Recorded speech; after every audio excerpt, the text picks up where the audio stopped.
morning, good afternoon, and good evening, and welcome to the Life Midwest podcast, wherever you're tuning in from across the country and around the world. I'm Kevin Palmer, and that's Wes Shirley. Oh, wait. Luckily for you all, it's not a solo show this week. We've got another My Friends episode, and I have with me the wonderfully awesome, super talented, can't wait to get in all the ways that she is talented, Laura Skebba. How are you? Hey, I'm chilling. How are you? Chilling. Is chilling a mood? I think so. I don't mean to debate within the first 60 seconds. It's totally fine. So, I mean, like, it's just kind of like I'm not good. I'm not bad. I'm just chilling, you know? I'm here. Just chilling, just vibing. Yeah. Is that vibing. like a good synonym too? Okay. All right. Chilling, vibing. Cool. Laura is a photographer based in the Northwest Ohio area here, has plenty of Midwest life experiences, which I'm sure we're going to get into, and she'll share with us today. Anything you want to summarize? You know what? Here's what I did with Wes in his episode. I asked for like the Twitter bio. Do you have like a couple sentence Twitter bio that you flash when you introduce yourself to people? Do you want to know what my actual Twitter bio says? I mean, I'll give people the Twitter link so that they can go see your Twitter bio, so it doesn't have to paraphrase what's already out there if you don't want it to. I never know how to describe myself like in a bio, you know? Like, what do you say? Like, oh, I'm Laura, I'm 27, I live in Northwood, Ohio, and it just sounds boring, doesn't it? All right. Do you like long walks on the beach? Do you have a couple dogs? Like, you know. I have a dog. Her name is Ruby. She is a 2-year-old pit bull Shih Tzu mix. Aw. She's like 12% Shih Tzu. So she's not really, but I like to throw that in there because I think it's funny. Like somewhere along the line, like a pit bull and a Shih Tzu got together, it just doesn't really make any sense. Like I don't get it. But yep, that's my pride and joy. I talk about her a lot. She brings me lots of joy. I'm probably a little bit too attached to her, but I mean, who isn't too attached to their dog? Yeah, I think we're really attached to ours, and I mean, Wes can't get enough dogs to the point where he works in the dog attainment industry. I don't think you can love a dog too much or be too attached to one. I don't think there's anything wrong with that.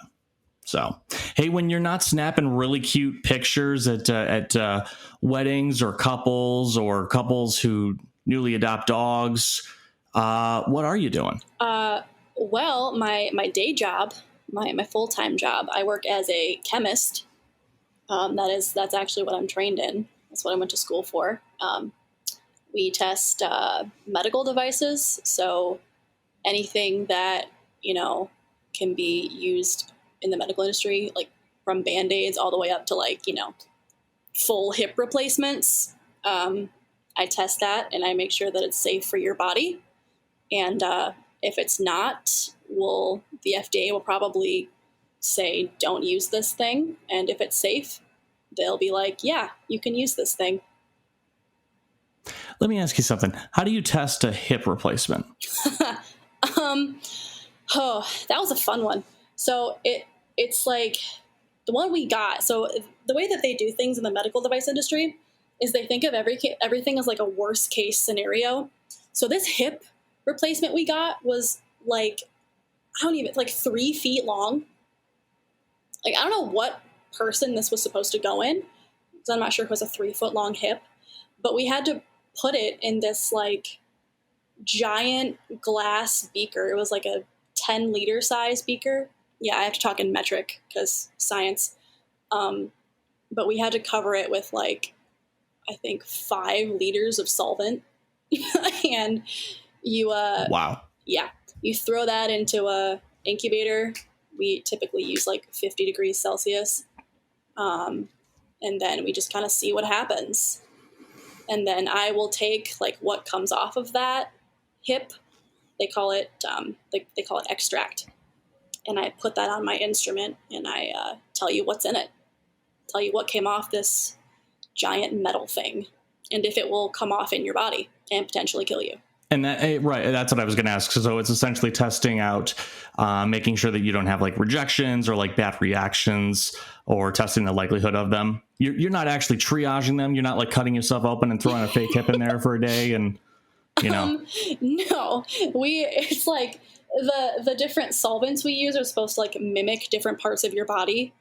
So, for example, we'll make like a 40% ethanol solution that's supposed to mimic blood somehow. I think like the pH is similar or something like that. So if we'll get like a lot of IV bags, you know, that they put like cancer drugs in or other stuff like that. And we'll test those in 40% ethanol so we can kind of guess what might come off of them if it were blood, since we can't really, you know, be testing blood. That's incredible. That is really, really incredible work that you do. I actually did not know that. Well, I didn't know that or the fact that you did it, but that is really, really awesome. I'm looking forward to finding out, you know, connecting that dot of that passion with other parts of your life and kind of what led you to that point. So, you know, something that we normally start off with in the show with these segments is a first memory. Everybody had like their first memory. And I always like to give like a summary of everyone else's. So Wes's was playing with a big ass Tonka truck. Mine was waking up having pissed the bed. Let's see. Chris's was being held by his mother and singing to him. And Mercedes was a cake at her second birthday party with the gummies on them. It was either that or the scarring images of her mother giving birth to one of her siblings. we never figured that out. So what's yours? You know, I've actually given this some thought because I thought you might ask me. I have like a first memory and a first vivid memory. So I feel like the vivid memory would be better. It's also a little traumatizing. I've lived in like 5 or 6 states at this point in my life. So one of the states I lived in was Minnesota. I didn't live there for very long. I think I did preschool there and that was it. So how old are you in preschool? Like 4 or 5? Yeah, 4 or 5. So we lived in an apartment, me, my parents, and my brother. And it was right near the Twin Cities, not far. And there was a tornado. And all I remember is like, I don't like remember how it started, but I remember walking across from our apartment to the landlord's office because we lived on like the 2nd or 3rd floor and we're like, okay, well, we can't stay here. Mm-hmm. So we're walking over there and I'm like looking around for the tornado and I'm like, where's the tornado, Mom? And she said, oh, they're invisible. Don't worry. You can't see them. She was obviously lying. But then we got to the little office, which also happened to be a gym. And there's just this guy like casually lifting weights during a tornado warning. Like it was fine. I'm like, what are you doing? But so we just like sat down on the ground, like across from where he was. And I looked to my left and I just see the pool like going completely insane, like waves everywhere. And it was insane. It was like my first real experience with a storm. And I remember my parents freaking out because they left the oven on. I think they were baking a pie or a cake. It was some kind of dessert. I don't know. But yeah, that's the first thing I really remember is a tornado warning. Well, I think the fact that you're still here, we should give some credit to the guy in the gym because he clearly fought it off. He was so cute. Like, he wasn't even like fazed by it. And maybe it was just because I was, 4 years old and I didn't know what a tornado was. Like, I was sitting there like shaking. Right. Isn't it amazing some of the lies that our parents tell us? Like, yes. I remember, so my youngest sister, to this day is still kind of like iffy about flying. And my mom used to tell her that the planes never actually leave the ground, like the wheels are on the ground the entire time. Oh, did she believe that? Yeah. Whatever works, right? And I think that's the thing is tornadoes being invisible. That makes sense. I mean, it's a good one to tell a kid so you're not worried. Because like otherwise it's like, oh, that you're looking for something and I think it just puts more fear in you. Yeah. And of course, my dad, actually, his degree is meteorology. So he's like Mr. Weather Guy. He doesn't like practice as a weatherman or anything, but that's his background. So he's the dad who stands on the porch during a tornado warning and is like, oh my God, look at that roll cloud. And I'm inside like, Dad, get the fuck inside. Like, what are you doing? And like, of course he's telling the rest of us, like, get in the basement. And I'm like, well, you're not in the basement, so why should I be in the basement? I'm guilty of the same thing too. None of you can watch except me, because I know what I'm looking for, because I've watched YouTube videos and Googled things. Is it just a guy thing that they have to watch the storm? I don't know. Maybe it is, because neither of my sisters are interested, and my dad and I were both. My dad had that like over the shoulder VHS like camcorder from the 1980s that you put like a full size VHS tape in, and anytime there was any sort of severe weather, we would be out back and trying to film or see something. So yeah, I don't know if it's a guy thing. I at one point I wanted to be a meteorologist as a kid, so that was like weather and stuff like that always fascinated me, but. I could definitely understand if to this day you still like aren't a fan of thunderstorms, if that's your first memory, for sure. I'm actually like, I love thunderstorms. Is that weird? No, I think that makes you a badass because nothing scares you. Things scare me for sure.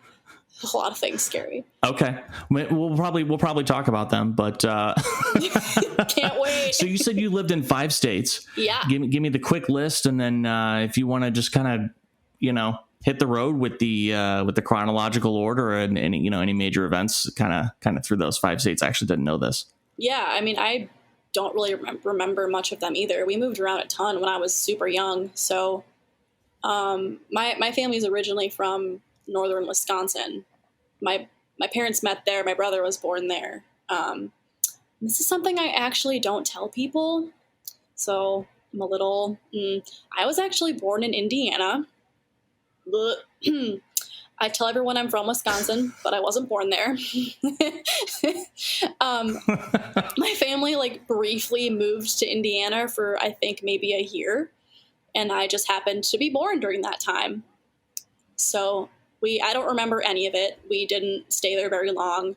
We moved back to Wisconsin shortly after I was born, I think, because I remember living with my grandparents when I was really young. For a brief amount of time. And then we moved to Minnesota, like I said, when I was about 4.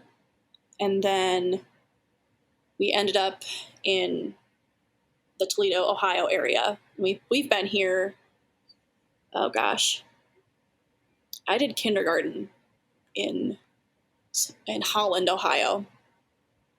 And then we moved to Maumee, which is another suburb of Toledo. There's tons of them. When I was probably 6, and that's where my parents still live. And then I went to college in Michigan for a year. So I think that's 5. Indiana, Wisconsin, Minnesota, Ohio, Michigan. Yep. So yeah, I'm about as freaking Midwest as it gets, guys. I think I'm going to have to hand the reins over to you, Laura, because you're clearly more Midwestern than I am. I don't know. I mean, like, I feel like northern Wisconsin, I'm not even sure if that counts as Midwest anymore. Because, like, let me just tell you a couple of things about where I'm from in northern Wisconsin. Okay. So it's called Minocqua. It's very close to the UP, so it's up there. Like my grandma says, like Roondaboot. Oh, geez. Like, stuff like that. Like it is north. But we have a trick water ski team. They're called the Minocqua Bats. And they go around on their water skis and they do like pyramids, and they have a ski jump they go off of, and they like barefoot ski and do all this crazy stuff. It's actually really cool. I really like going. But it's like Minocqua is also kind of like a tourist town in Wisconsin, which is kind of weird to be from a tourist town. But I always really loved watching it because, I mean, I can't do that. And it takes a lot of skill and balance and strength, and I've got none of those. So that's one thing we have that I've never seen anywhere else. And then this next one is my favorite. We have a snowshoe baseball team. All right, I love baseball. I got to hear more about this. I mean, do you know what like the snowshoes that look like tennis rackets? I'm literally picturing somebody running down to first base in those shoes. Yes, that's what they do. So are you shitting me? No, I'm not kidding. Look it up. It's I don't know what the actual. I think they're called the Snowhawks. Lake Tomahawk Snowhawks, I think, is the team. It's like a whole league though. There's a few teams, but the field is like sawdust, like wood chips and sawdust, and then the ball is huge. They pitch it like an underhand softball, but I think it's bigger than a softball. It's huge, and they literally try to hit this ball and then run around the bases in snowshoes. I'm immediately intimidated by this sport because the first Google result I get, which is Lake Tomahawk, Wisconsin.org, has a picture of a man at bat who is clearly, and I mean vividly, older than you and I put together. And he is slaying that pitch. Yep. And for some reason, there's a broom by the umpire. Can you explain that for me? Oh, the home plate just gets torched every time because it's wood chips.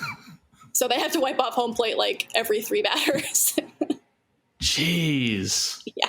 I want to go see this now. It's super fun. And the best part, by the way, is that so they make like burgers and hot dogs and stuff, but all of the local like little old ladies bring homemade pie, and you can get any kind of pie you've ever thought of in your life. Like 50 different kinds of pies. Like my grandparents just go for the food, then they leave before the game starts. This sounds amazing. It's amazing. And it's funny because like my brother hates it. He thinks like the water ski show is lame. He thinks the snowshoe baseball is lame. And I'm like, dude, we gotta go. Like, is this the brother that was born in Wisconsin? Yes. That doesn't seem to match up. That doesn't seem right. I don't know. I think it's, like I said, it's a tourist town. So maybe it just seems touristy to the people who, live there.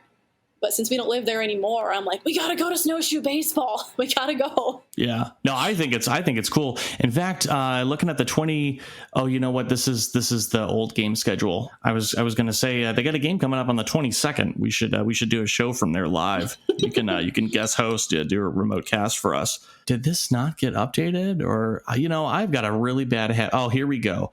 They have a PDF file I can download of the 2021 schedule.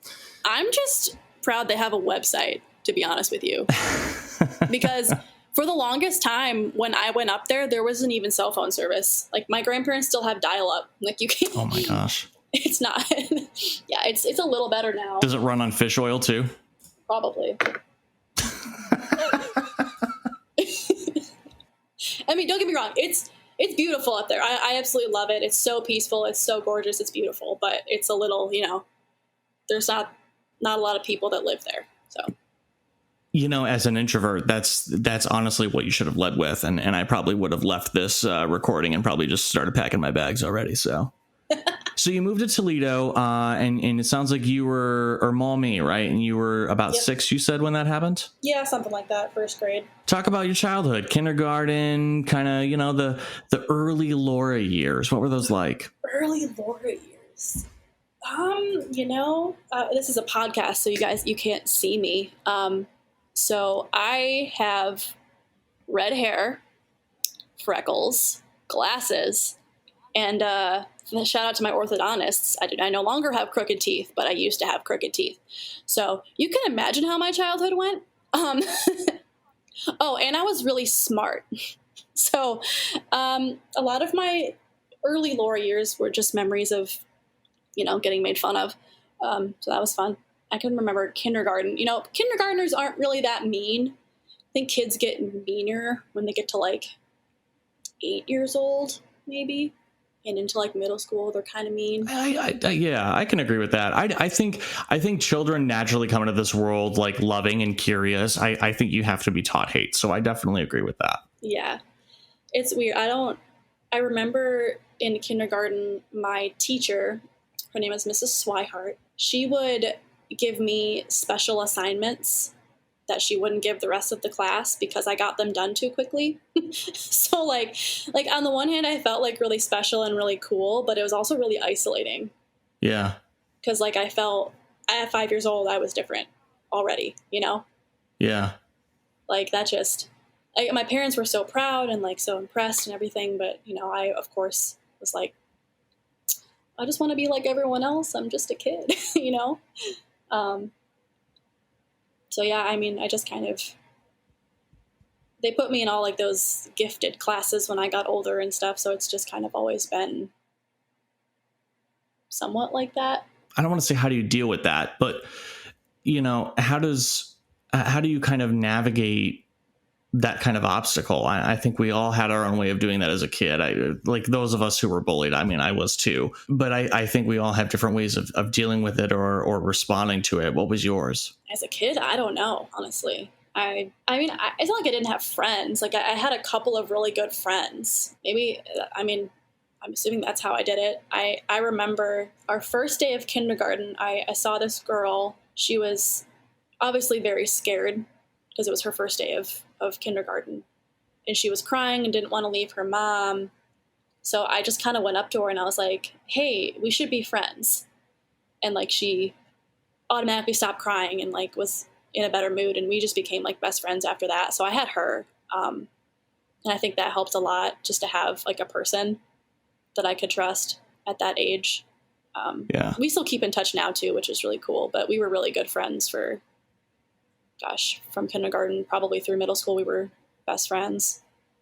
I mean, even today, I still really rely on my people. I've just kind of always been like that. So I have to imagine I did the same thing when I was a kid, just from remembering that story. Genuine human to like little human to little human interaction. Like, hey, I don't want you to be upset. Let's be friends. That is really, really cool. That honestly reminds me of some of my childhood friendships that I had, because I didn't really want anything to do with anybody. And so when somebody did, it was like, why are you talking to me kind of thing. But you eventually warm up to them. So no, I definitely feel that sentiment. That's really cool. Did that change or evolve as you went through grade school, and how so? Yeah. I think it was tough because I had a group of friends in elementary school who I guess you would call them like the popular kids or whatever. Like, not that anybody's really popular in elementary school, but they turned into that group, like in middle school. And I always like thought we were really good friends. And then like they started, making fun of me behind my back and thinking I couldn't hear them or stuff like that. So it just kind of got more, I guess, blunt from their point of view. Like there were times where like these groups of kids would like make me cry, and I'd run home and my mom's like, why are you crying? And I probably didn't tell her what was going on. But yeah, kids are mean. Kids are mean. Kids suck. Kids really do suck. Kids suck. And I mean, I was definitely mean. I was mean in middle school. So I'm not innocent here, but I was an easy target. But do you think that's in response to kind of how you were treated, and now it's like, okay, I'm sick of feeling this way. I'm gonna, you know what I mean? And it's kind of like getting even with the world and with the universe. Probably. I never really thought about it like that, but probably. It's almost like an overcorrection, but it's not an overcorrection. Like it's not a behavior that you're trying to fix. It's more so like you're responding to, and it's like, I've been hurt, so now I'm going to hurt others before they can hurt me, kind of thing. Yeah. And when you're young, you don't really understand that. You just do it because it makes you feel better. Yeah. And now here we are both, late 20s, and we're just kind of looking back on it very intellectually and like, oh man, if only I knew then what I know now. Middle school into high school. Were you still mean in high school? No. Well, maybe a little. I don't know. High school was, we didn't really have so those kids that were like the popular kids or whatever, like we had them in my high school, but they weren't really like bullies.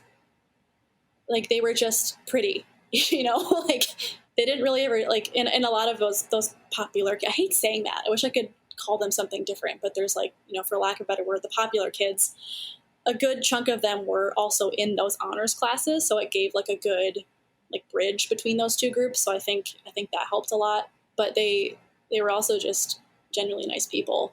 I thought, at least in high school, they were. Yeah, it was weird. And maybe I'm just naive and didn't experience any of the bullying at that point, because, when you're, I don't know if you were in any of those honors classes, but you're with the same 25 people, your entire life. Oh yeah, it definitely curves your social circle for sure. Yeah, like, and we were all really close knit, you know, so maybe we were just naive and like didn't know, or maybe they just left us alone. I don't really know, but from my experience, like high school didn't really have a lot of bullies.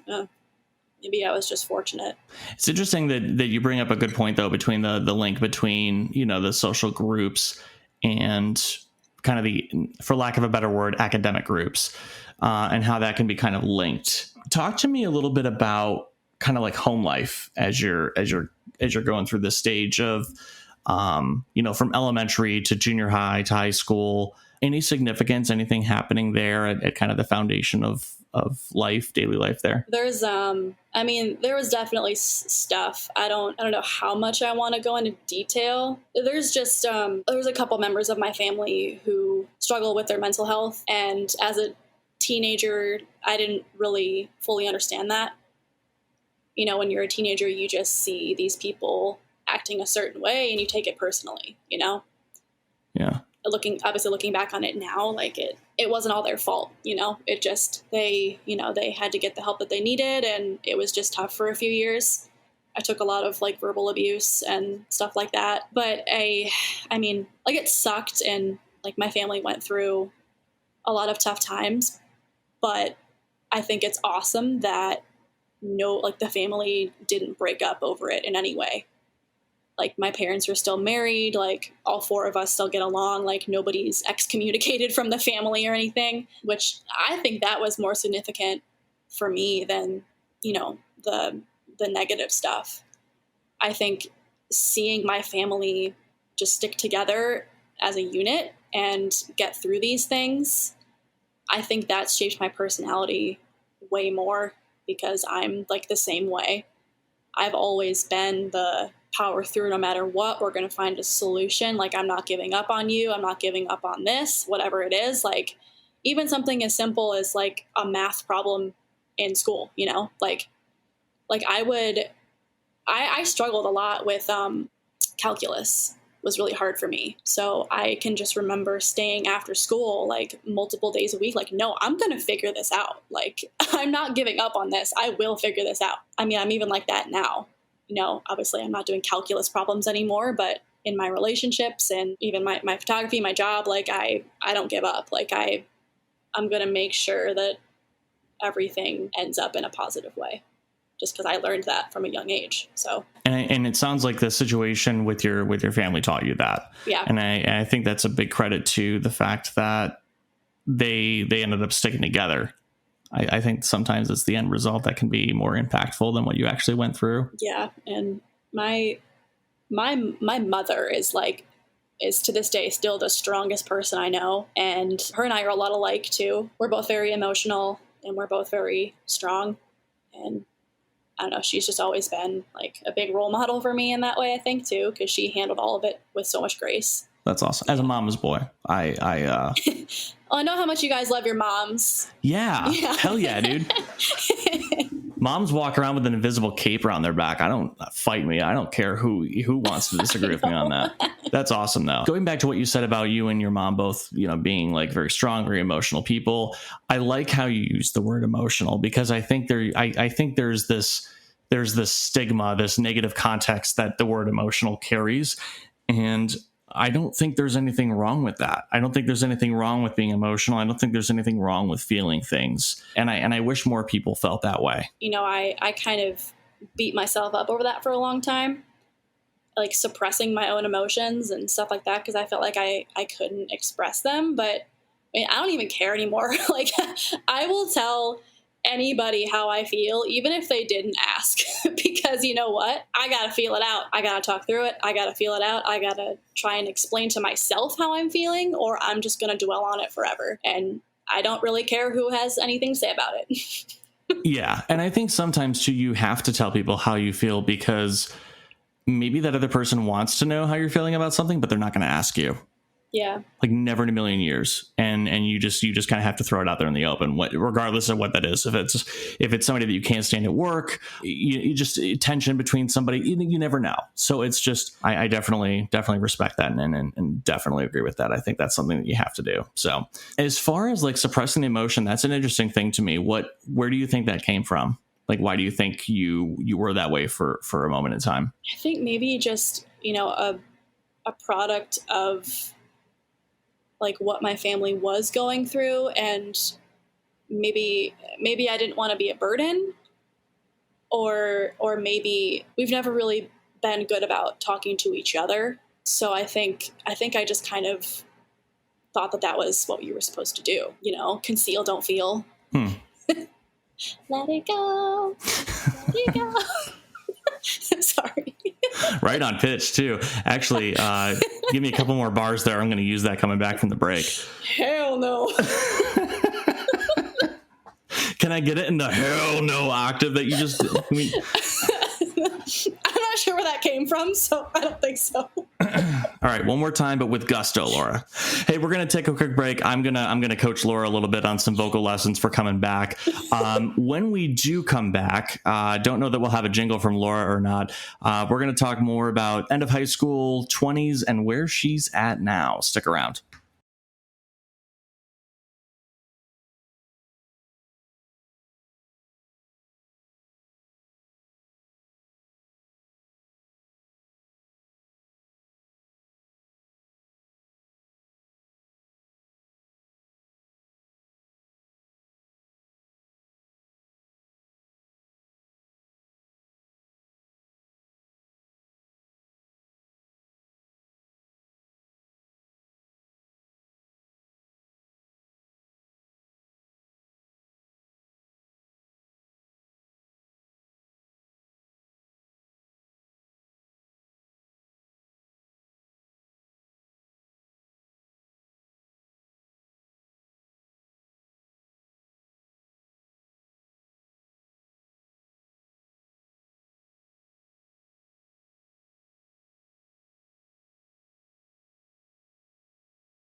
Don't let them in, don't let them see.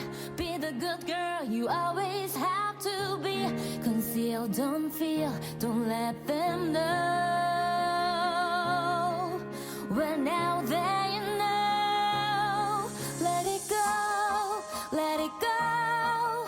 Can't hold it back anymore. Let it go, let it go. Turn away. Welcome back to the Life Midwest podcast, the podcast that normally spends time on social sciences, but occasionally we take a break from that to discuss scarring psychological damage to our friends' childhoods and how that led them to where they are today. I'm your host, Kevin Palmer, and speaking of all of that, dare I repeat it, I have special guest Laura Skebba with me today.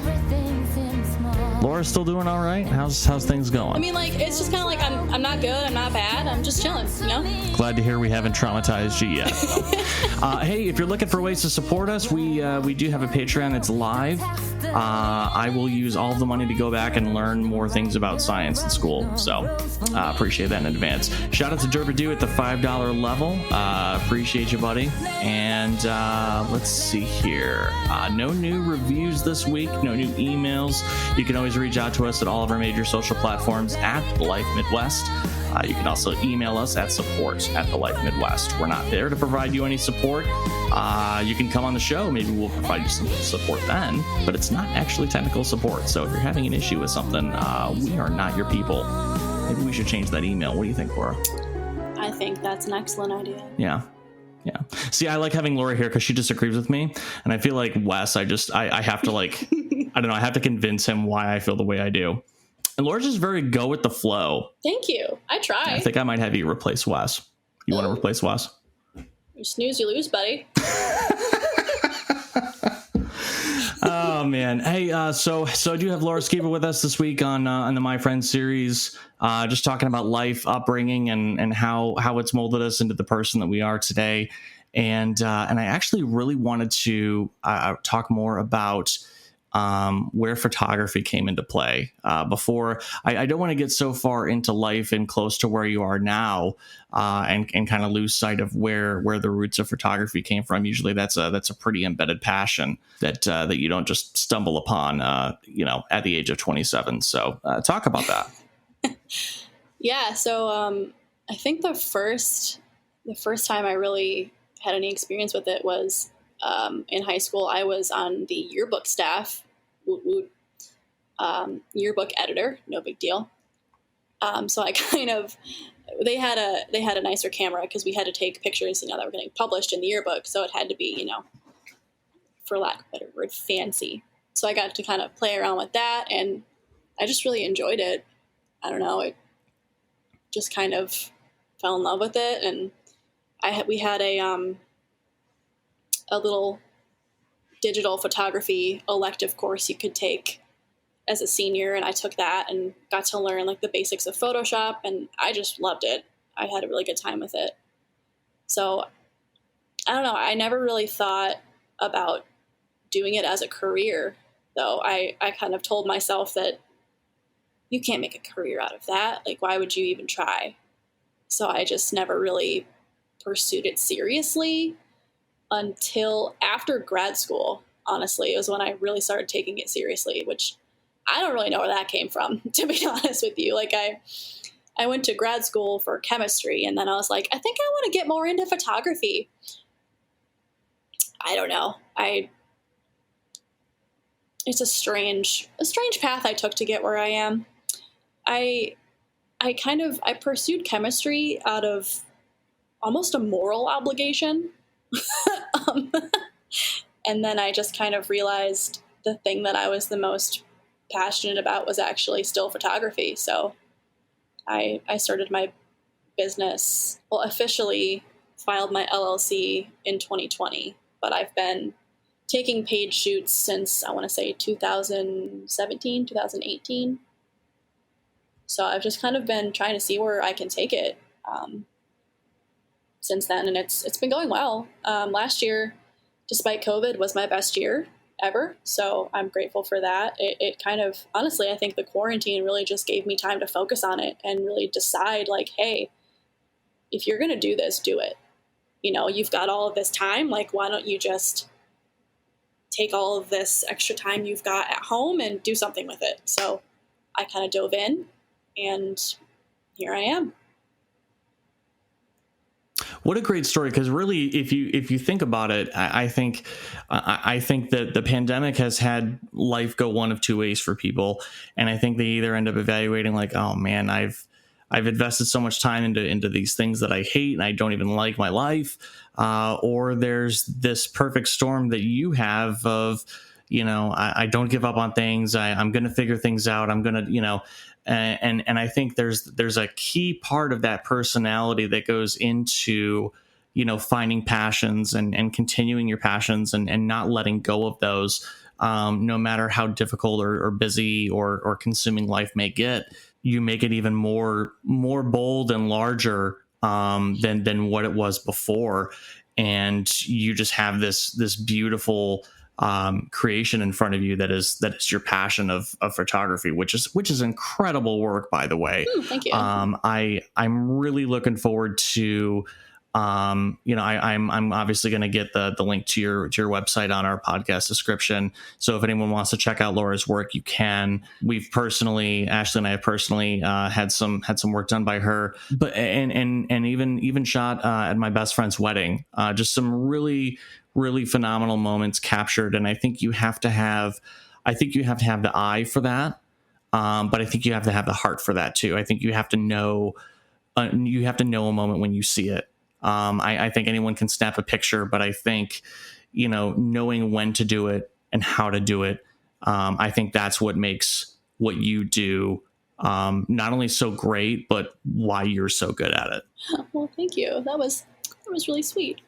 um, I think for me, like I'm not out here like trying to capture like the perfect, like, perfect smile, the perfect hair, I'm not out here trying to make you look like someone that you're not. I'm just out here trying to capture your relationship, your story, who you are as a person, because for me, I want to look back on my photos and my memories and like remember a moment rather than some like fake, like posed perfect representation of that moment. Does that make sense? Like I'm not going to move every single hair out of your face. I'm not going to, I'm just not going to do that, because that's not real life. In real life, you are laughing, you are having a good time, you're with your partner, you're with your family, you're laughing, you're smiling, you're making memories. You're not focused on, does my hair look good? I'm just trying to capture people as they are and who they are, because I just think that's beautiful. I love relationships. I love love. I don't know. There's something about it. Like I'll be sitting here editing a session and I just can't stop smiling, because I'm just so like, I'm a really empathetic person, and I can just kind of put myself in that moment, and it just makes me feel really good. So what I'm hearing is that you like to see other people happy. Yeah. Love that. You hear that, folks?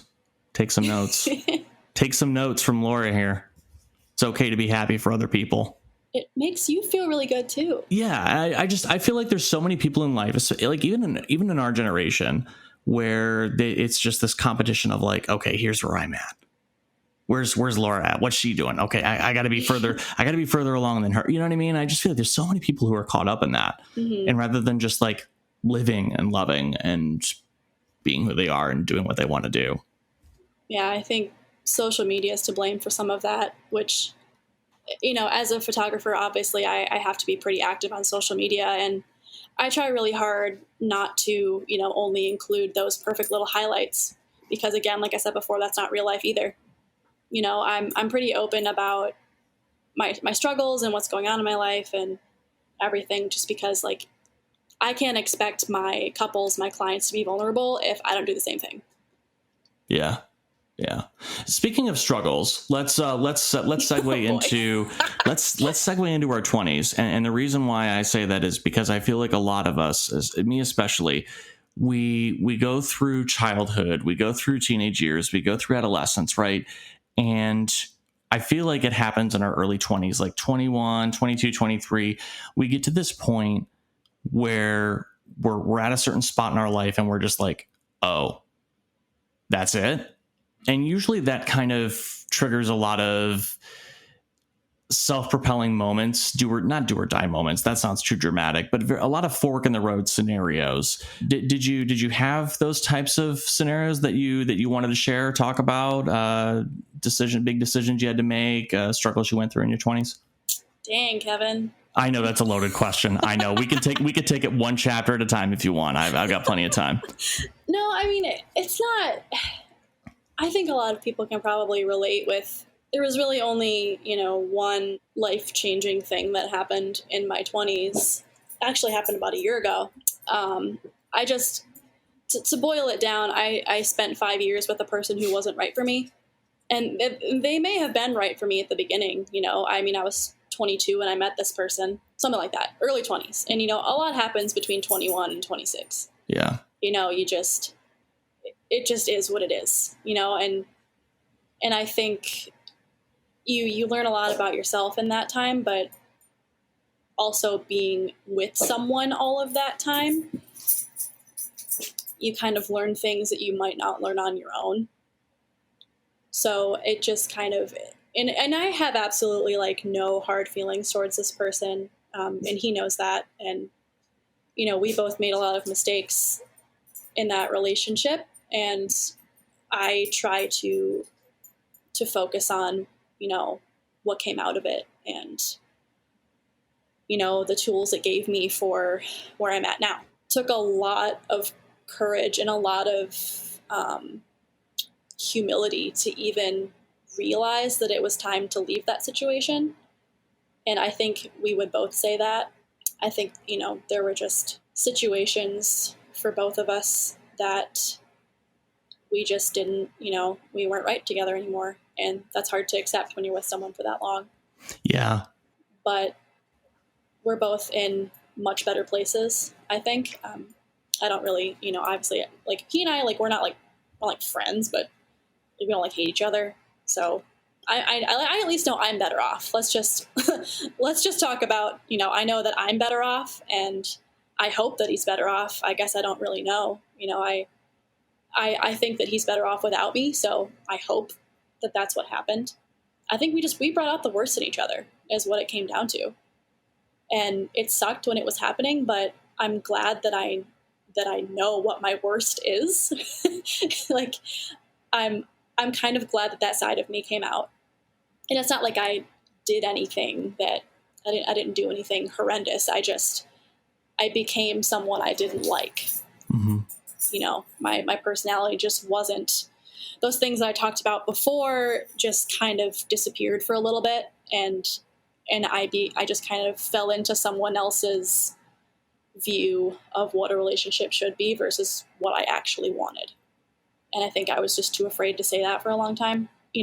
It's really awesome to take charge of a situation like that and get to decide what you want to learn from it and where you want it to go and how you want to grow because of it. So I've been trying to do that, and I like where I'm at. So I don't really regret anything. I'm glad it's over. Definitely glad it's over. My boyfriend now is fantastic. I don't think that my relationship with him would be as strong as it is if I had not gone through what I went through.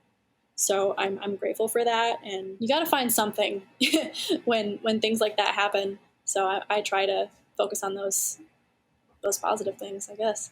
Yeah. I think that's a really important thing to do, Laura, because I think too many people, they look back and, everyone has that one relationship that didn't work out. I think most people think of when they use the term my ex.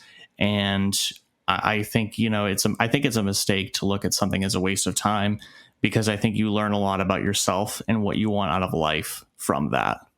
So kind of coming out of that relationship, and obviously, yeah, that's a really big chunk of your timeline in your 20s when you're supposed to be in your prime and supposed to be having the time. That's what I always got told, at least. It's, oh, you're in your prime and blah blah blah, and I'm over here at 30 and I'm like, fuck.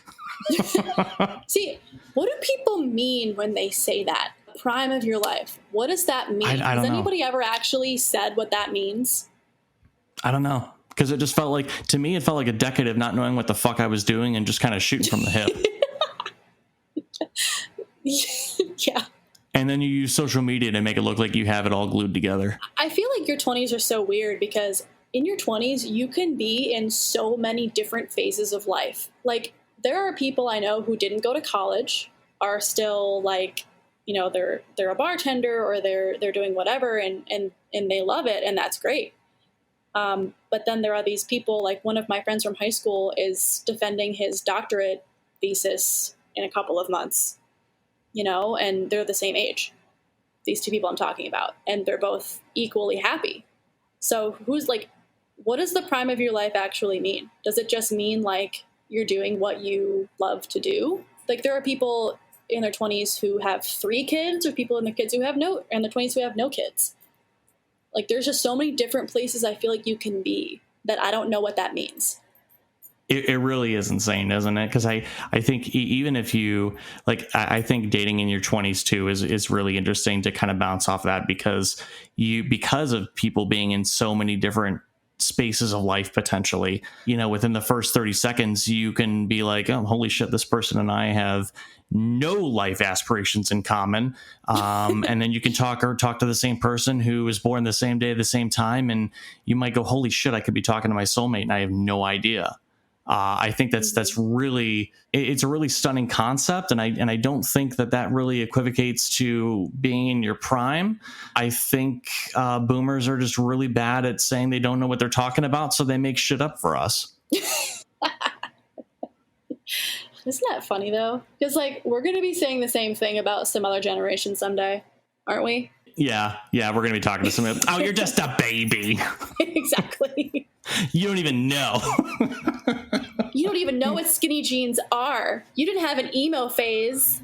Yeah. You don't know who Hawthorne Heights is. I can't wait until My Chemical Romance is a fucking classic rock band. Jesus Christ. Oh, God. I wonder, what do you think, like, modern day emo kids listen to? Do you think it's still the same? Or do you think there's some, like, underground emo that we don't even know about now? Like, who is this generation's My Chemical Romance? Is it still My Chemical Romance? I think it is. And I think it is. you know how me too. You know how you had that we had that group of people like I was born in the wrong generation. I think the next generation is it like I think those are the emo kids, except they all feel that way and they all love like MCR and Weezer and Hawthorne Heights and just all of those, you know, I listen to when I'm sad kind of songs. Maybe that's what you should do for your next podcast. Find an emo kid right now, like a high school emo kid, and just interview them and tell me everything. Tell me everything. I can do that. You know what? If you had the balls to come on here and do a My Friends episode, I think I can do that for you, Laura. It might take me a while. I don't know how hard I'm going to have to look, but hey, for you, I'll do it. You have to do it for me. I think it would just be entertaining for a lot of people because I've had this conversation with my friends before too. Like, I want to know what this generation of emo is like. Just want to know what's going on inside their head. Because there's no MySpace this time. What are they doing? Furthermore, is it Marlboro Reds or are we on to a different cigarette now? Like a trademark cigarette, you know? Can you believe I've never had a cigarette? I'm proud of you, but I don't think I actually have that thought. That like, yeah, I bet she's lit up once or twice. Well, like there's this, maybe it's just my parents, but like there's this, you know, stigma around like that emo kid phase. Wasn't just a phase, Mom. Of like they smoke weed, they drink, they smoke cigarettes, like they do all this, you know, bad stuff. And like I literally never did any of that. And maybe I was just a super lame teenager. But yeah, you enjoyed the music. I did. I still do. Like I'm literally going to see Fall Out Boy in like a month. That's awesome. They put on a good show, by the way. I assume you've seen them before, though. Oh, several times. How do you kind of partition that, right? Like, there's a lot of things that come with being a quote unquote emo kid, aside from just listening to the music, right? And you're surrounded, I assume, by all those influences of like drinking, smoking as a teenager. Like, what do you tell yourself? Like, how do you say no to that and still like enjoy the music and the scene and the people? I'm not saying objectively that you can't. I'm just curious what your mentality is. I don't know. I think a lot of it was I was afraid to get in trouble. Like, I think that's what a lot of it was, is that I was just like my family also, we grew up Lutheran, just like a branch of Christianity. So my parents are fairly religious. They're not like, you know, crazy wacko conservative religious, but they raised us like in the church and everything. So I think maybe there was some influence there. And I think, I don't know, I can always remember like, you know, my friends we'd get together. My friends would be like passing around a bowl. And I'm like, I don't want that. I never really understood why. It never appealed to me. I don't know why. I liked the music because it was nice to hear something that like explained how I felt. Like that sounded really emo. No, actually I'm in pure silence because I'm in shock, because that's exactly what I explained to Ashley yesterday. Ashley and I do not listen to the same music at all. Okay. Ashley likes Cardi B and Doja Cat and Megan Thee Stallion, and I'm over here like asking Alexandria, Chevelle, Foo Fighters, and she actually asked me that yesterday. She goes, why do you listen to that kind of music? And that's exactly what I explained to her. I said I feel like I didn't really know how to communicate or express how I felt, and so I found music that did it for me, because I had a hard time exactly, you know, expressing how I felt. So it's just amazing that 24 hours later, I'm hearing somebody else say the exact same thing, knowing that you feel that way. And just, I personally feel really passionate about it too. That's just really, really cool. There's a Fall Out Boy song off Take This to Your Grave. I cannot remember the title of it right now, but I think the chorus goes, "Tonight I'll let the headphones deliver the words I can't say," or something like that. Oh. And I can just like remember hearing that as a kid, like, yeah, you tell them. Like that one always, when I was a kid, I was like, you guys just don't understand. The headphones, the music has to explain it. Other people can listen to whatever music they want and feel the exact same way, you know, like they can feel validated in whatever way they want to feel by the music they like. You know, it's not just limited to us emo kids. Like we don't have it all figured out. Like music and art is totally like subjective. Like you can get whatever you want from it. And if it makes you feel a certain way, like good for you. Like I'm glad that you found that. I don't care what it is. Oh yeah. Yeah. I just need to get better about not being a dick about it. Cause I tell Ashley, I'm like, I like music that makes me feel things. And I was like, WAP doesn't make me feel things. I can't imagine why that song wouldn't make you feel something. Hey, I Googled it for you, by the way. It's Homesick at Space Camp. Thank you. Homesick at Space Camp. Yeah, no problem. I don't Take This to Your Grave is actually the album that I know probably the least out of most of the older Fall Out Boy albums. So I was like, I'm not going to have that one in the Rolodex memory. So any discounts if they like emo music? If they just DM you and they're just like, "Dear Diary, I feel like tacos." like you just, you know. You know, some people have a military discount. I have an emo kid discount, I guess. You know? I really wasn't expecting a yes to this. I'm not sure that was a yes. That was a I'll entertain the idea because I'm intrigued. See, I genuinely care about the people I'm photographing, you know? We build a relationship and I want to see what happens to the relationship I'm capturing. So yeah. I'm going to burn all these memories the way that my soul burns. You do a really good, whoever wrote that emo kid song, like I feel like you could have been in it. Like you sound really, like I think, I'm starting to think that it was you. Dear Diary, today she found me out. You know, that was a lot of what I was bullied for as a kid growing up. Like, oh, you're a Billy Joe Armstrong wannabe, and you just want to be like Green Day. And I just kind of like embraced it. I was like, yeah, you know what? Fuck you. I want that life. I want to be like that. Yeah, they're fucking millionaires. What are you? Exactly. So mission accomplished. Hey, speaking of mission accomplished, we have accomplished our goal of another My Friend episode. How you feeling, Laura? I feel great. Feel better? Letting it kind of air out there. Yeah, I mean, I don't know. It feels like I was having a conversation with you. So I try to make it that way at least. It's probably a little bit of that element of that photography where you don't want the person to feel like awkward or uncomfortable. So you just kind of shit on yourself and hope the other person laughs and they're comfortable with sharing their most like deepest, most like intimate thoughts and secrets. So no, I appreciate you coming on the show. I really appreciate having you. And hey, thanks for having me. I love the work that you do, and I really hope that this can kind of help promote that a little bit and get that word out a little bit more. And you know, maybe if someone hears this and they get to know you on a deeper level, you know, I think maybe that might make that connection of like, hey, you know, this is the kind of person I want capturing me because I feel like they understand me or they'll understand, you know, who I am or where I'm coming from. So do you have any closing thoughts before we go to the shout outs as far as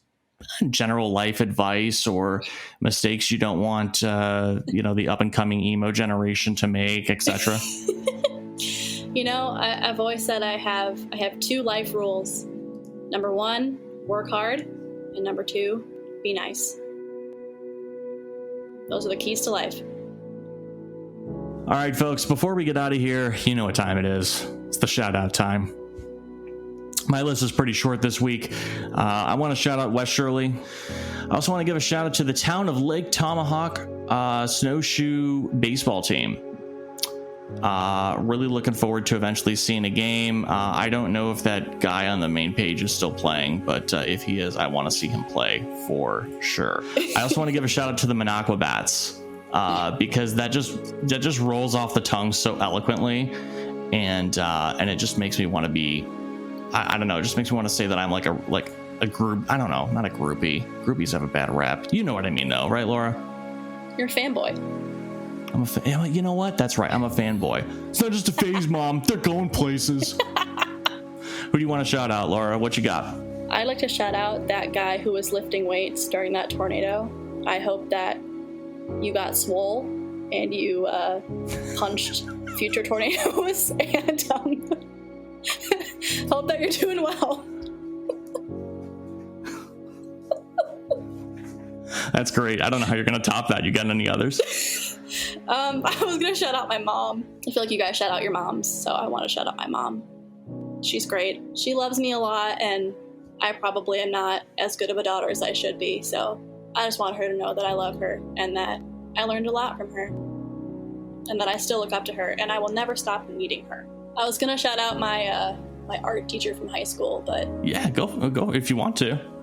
The art teacher was a frickin' swole ass ripped guy named Lauren. Like, it was so funny because he would like come into the weight room like when I was lifting weights for track, and he would straight up bench press like 500 pounds, and I'm not kidding. And he was the art teacher. Wow. And it just like, it was like everyone in school had like a crush on him. I think the guys too.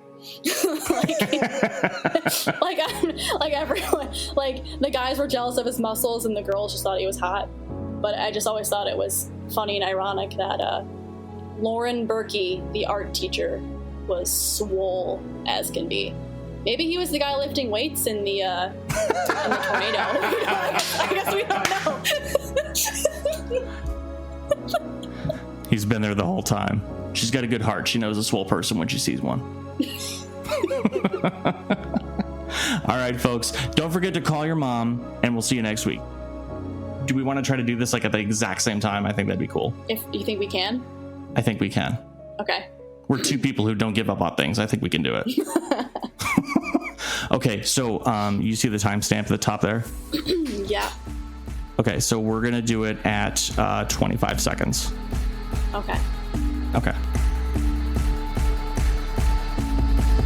Have a good one.